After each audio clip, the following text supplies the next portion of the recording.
No niin, nyt on siis aiheena. Me tehdään tämmönen kemiikan testi.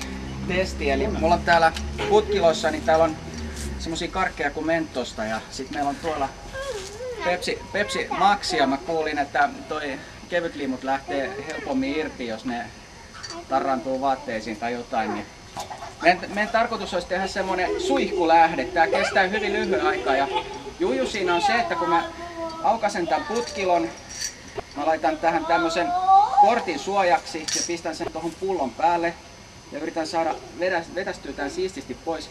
Ja sen jälkeen kun nämä kaikki namit täältä on tippunut sinne pulloon, niin lähtee kova vauhtia ulos tuolta. Se voi lähteä tosi korkealle. Katsotaan mikä tapahtuu. No, sori.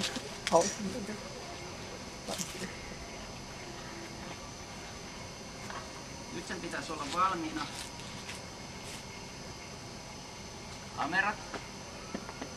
Kuvaanko mä läheltä vai kaukaa? Oho.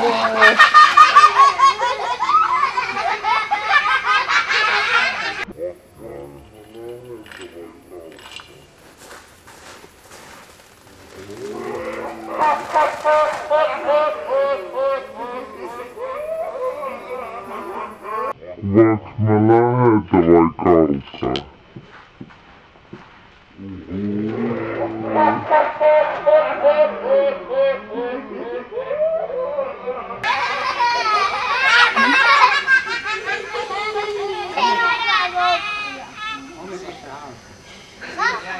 Siinä jäi namea ja ne jäi vielä kuohumaan. Siinä oli testi.